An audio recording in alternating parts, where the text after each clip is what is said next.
यदि मकर संक्रांति के दिन आपने गौ माता की सेवा नहीं की तो ये सब लाभ आपको प्राप्त नहीं हो सकते जो अभी मैं आपको बताने वाली हूँ।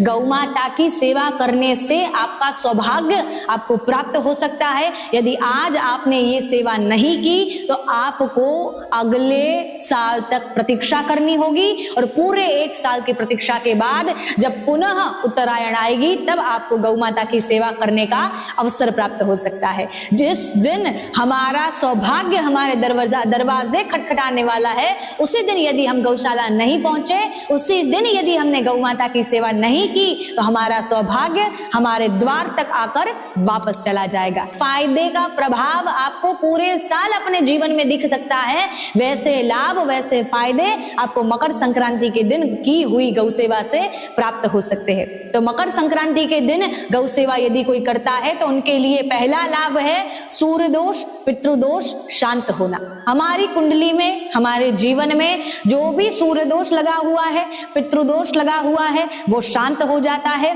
और हमें आत्मबल की प्राप्ति होती है, हमें शारीरिक बल की प्राप्ति होती है, हमारा आत्मविश्वास बढ़ जाता है। मकर संक्रांति पर की हुई गौ सेवा का दूसरा लाभ है धन और अन्न की स्थिरता। अर्थात हम जो भी धन कमा रहे हैं वो स्थिर रूप से हमारे पास विराजमान होगा, लक्ष्मी माता की कृपा हम पर बन जाएगी और जो भी अन्न प्राप्त करने के लिए हम प्रयास कर रहे हैं वो अन्न भी हमें प्रसाद के रूप में मिलता है, ना कि भूख के रूप में।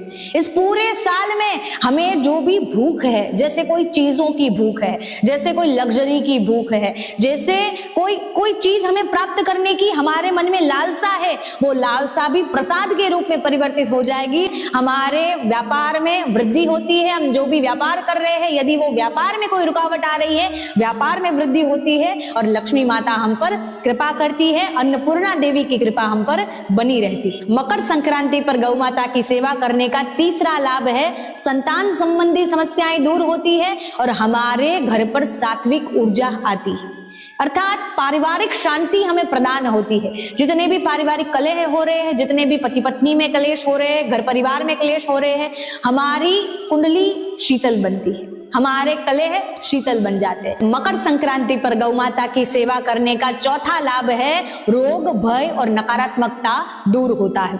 हमारा कितना ही सालों पुराना रोग हो, महामारी हो, सभी रोगों में हमें शांति प्राप्त होती है, सभी रोगों में राहत प्राप्त होती है। वो रोग धीरे धीरे धीरे सूक्ष्म बनने लगता है। हमारे जीवन में जितनी भी अनहोनी घटने वाली है वो अनहोनी नहीं घटती है।